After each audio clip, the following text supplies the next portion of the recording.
नमस्कार दोस्तों, मैं सुनील कुमार। आप देख रहे हैं मौज बिहार तक। दोस्तों, इस वक्त बिहार में नगर निगम को चुनाव होने हैं। इसी को लेकर काफ़ी जोरों से तैयारी चल रही थी, लेकिन पटना हाई कोर्ट ने जातिगत आरक्षण को लेकर रोक लगा दी है। इसी बीच नेताओं में आरोप एवं प्रत्यारोप का दौर चल रहा है। इसी में भाजपा का प्रत्याशी सह उप मुख्यमंत्री सुशील कुमार मोदी ने क्या कुछ कहते हैं इस आरक्षण के मुद्दा को लेकर। नमस्कार।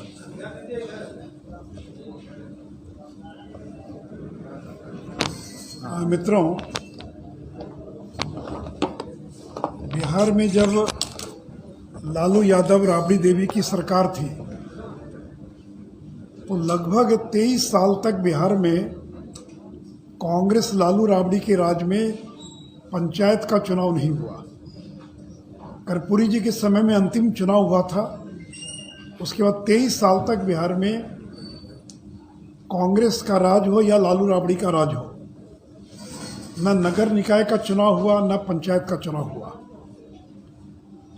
तो लालू यादव की पार्टी और कांग्रेस, इन लोगों ने 23 साल तक बिहार के लोगों से मुखिया बनने से, चेयरमैन बनने से वंचित रखा। और 2003 में जब राबड़ी देवी ने बिहार में चुनाव कराया तो अति पिछड़ों को तो छोड़िए, दलितों को भी चुनाव में आरक्षण नहीं दिया, जबकि संविधान में प्रावधान है कि मुखिया, उप मुखिया, प्रमुख, इन सारे पदों पर अनुसूचित जाति जनजाति के आरक्षण की अनिवार्यता है, मैंडेटरी है। तो अति पिछड़ा तो छोड़िए, दलितों को भी आरक्षण से वंचित कर दिया लालू राबड़ी के राज में। तो जब बिहार में हम लोगों की सरकार बनी, एनडीए की सरकार बनी, तब 2007 में हम लोगों ने पंचायत के चुनाव में और नगर निकाय में अति पिछड़ों को 20% का आरक्षण दिया। तो आज अगर बिहार में हजारों की संख्या में अति पिछड़ा समाज के लोग मुखिया बने, प्रमुख बने, इसमें भारतीय जनता पार्टी का बहुत बड़ा योगदान है। और केवल पंचायत और नगर निकाय ही नहीं, सरकारी नौकरियों में जब बिहार में पिछड़ा और अति पिछड़ा को आरक्षण का लाभ मिला, वो भी तब मिला जब भारतीय जनता पार्टी सरकार में शामिल थी। 78 में कर्पूरी ठाकुर बिहार के मुख्यमंत्री थे। पंडित कैलाशपति मिश्रा उस सरकार में वित्त मंत्री थे, जो जनसंघ कोटे से आते थे, दूसरे नंबर पर थे वो। और उस सरकार ने बिहार में पहली बार पिछड़ों और अति पिछड़ों को सरकारी नौकरियों में आरक्षण देने का काम किया।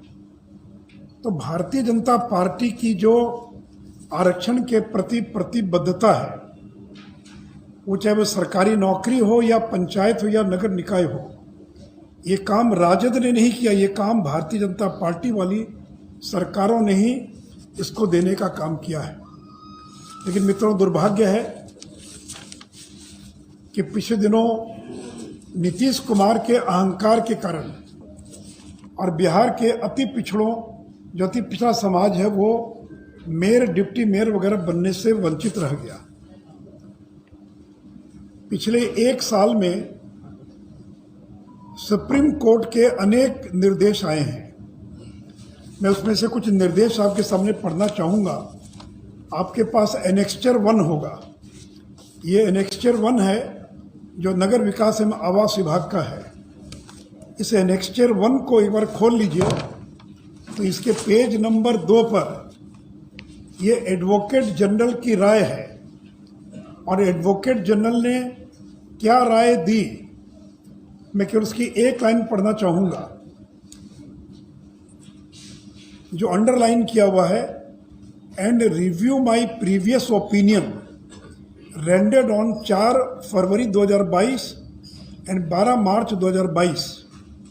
यानी मैं 4 फरवरी 2022 और 12 मार्च 2022 को जो मैंने ओपिनियन दिया था, जो मैंने मंतव्य दिया था, उस मंतव्य का मैं पुनर्विचार कर रहा हूं और पुनर्विचार करके मैं इस निष्कर्ष पर पहुंचा हूं। तो एडवोकेट जनरल साहब, पहले आपने क्या राय दिया, 4 फरवरी को क्या राय दिया, 12 मार्च को क्या राय दिया, और उस पर पुनर्विचार करने की क्यों आवश्यकता पड़ गई। उसके अगले पेज पर आप जाइए जिसमें लिखा हुआ अंग्रेजी में लर्नेड एडवोकेट जनरल बिहार।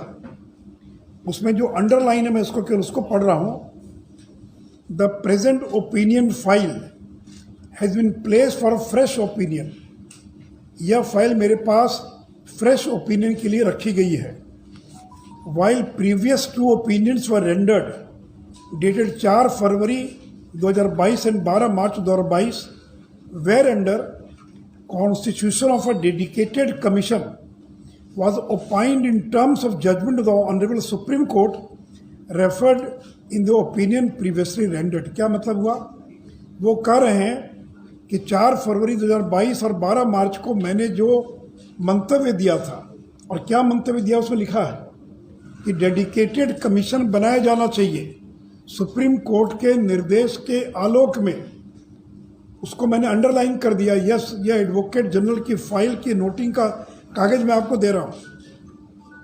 तो 2 बार आपने 4 फरवरी को 2022 को और 12 मार्च को 2 बार, 1 बार नहीं 2 बार ओपिनियन दिया कि सुप्रीम कोर्ट के दिशा निर्देश के आलोक में आयोग का गठन किया जाना आवश्यक है। फिर आपने अपने मंतव्य क्यों बदल दिया, किसके दबाव में बदल दिया? ये एक सवाल है जिसका जवाब बिहार के एडवोकेट जनरल को देना होगा। दूसरा, आप एनेक्स्चर 2 पर आइए। जो मैंने आपको दिया उसमें एनेक्स्चर 2 ये 11 मई का है। अभी ये महीना 11वां महीना 10वां महीना चल रहा है। ये 11 मई को राज्य निर्वाचन आयोग के विशेष कार्य पदाधिकारी ने नगर विकास को जो पत्र लिखा, मैं उसको पढ़ना चाहूँगा। माननीय सर्वोच्च न्यायालय के विभिन्न निर्णयों के आलोक में पिछड़े वर्गों की सूची आयोग को प्रेषित करने के संबंध में सुप्रीम कोर्ट के जो अलग अलग निर्णय आए हैं उसके आलोक में आप निर्वाचन आयोग को पिछड़े वर्गों की सूची उपलब्ध कराइए। उसमें आगे लिखते हैं, प्रारंभिक पत्र के क्रम में कहना है कि पुनः माननीय सर्वोच्च न्यायालय फलाना फलाना सभी राज्य सरकारों एवं आयोग का अनुपालन हेतु दिशा निर्देश दिए गए जो निम्नवत है। ये 10 मई को सुप्रीम कोर्ट ने क्या दिशा निर्देश दिया उसको कोट कर रहा है।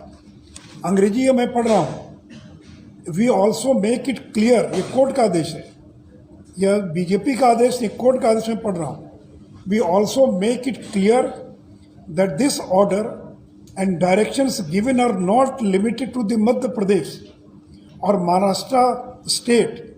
ये हम जो निर्देश दे रहे हैं, ये निर्देश केवल मध्य प्रदेश पर लागू नहीं होता है, केवल महाराष्ट्र पर लागू नहीं होता है। In terms of a similar order passed on 4 May 2022 but to all the state union territories and the respective election commission to abide by the same without fail to uphold the constitutional mandate. क्या कर रहा है supreme court? अरे कौन court कर रहा है? राज्य निर्वाचन आयोग लिख रहा पत्र नगर विकास को और कह रहा है कि 10 मई को सुप्रीम कोर्ट का निर्देश है कि मेरा जो निर्देश है, सुप्रीम कोर्ट का निर्देश है, ये केवल महाराष्ट्र पर लागू नहीं होता है, केवल मध्य प्रदेश पर लागू नहीं होता है, देश के सभी राज्यों पर यह निर्देश लागू होता है। ये एक संवैधानिक मैंडेट है जो सभी लोगों को विदाउट फेल जिसका पालन करना है। यह राज्य निर्वाचन आयोग लिख रहा है। कब लिख रहा है? 11 मई को नगर विकास विभाग को। उपरोक्त परिप्रेक्ष्य के में आयोग के प्रासंगिक पत्र सूचना एवं आवश्यक कार्रवाई हेतु प्रेषित।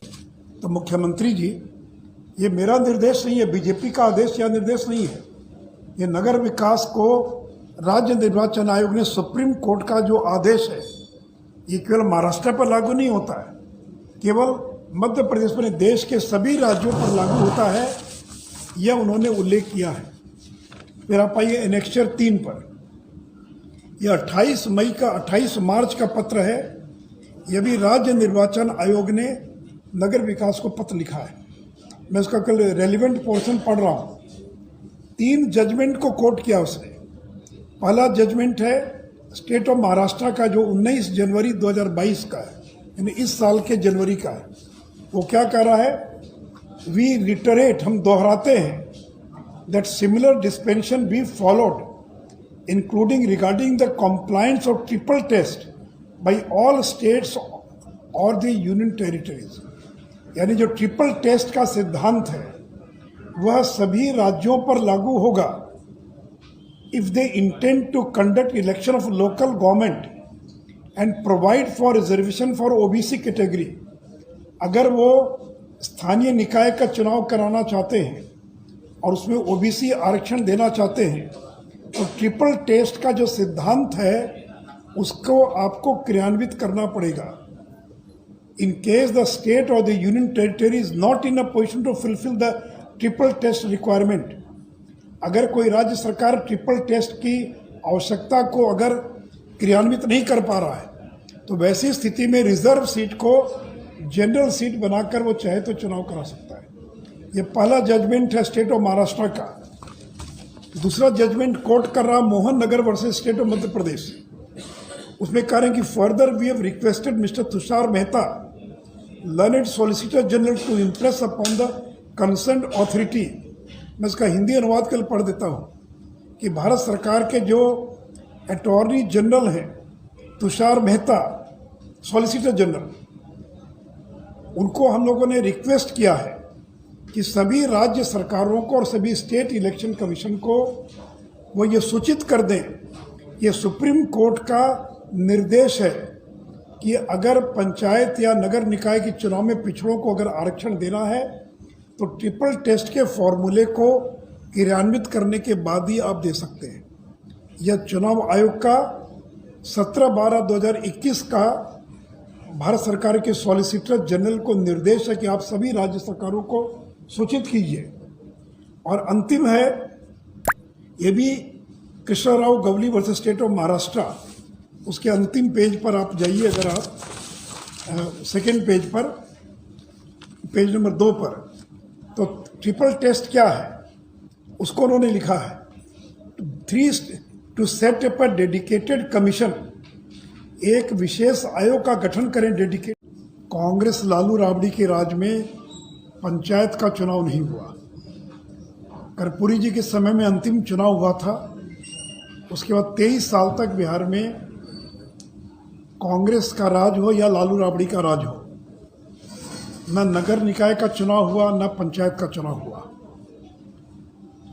तो लालू यादव की पार्टी और कांग्रेस, इन लोगों ने 23 साल तक बिहार के लोगों से मुखिया बनने से, चेयरमैन बनने से वंचित रखा। और 2003 में जब राबड़ी देवी ने बिहार में चुनाव कराया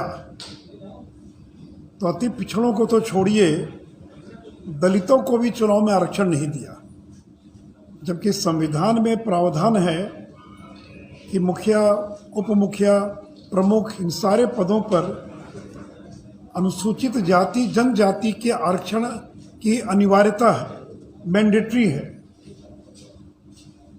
तो अति पिछड़ा तो छोड़िए, दलितों को भी आरक्षण से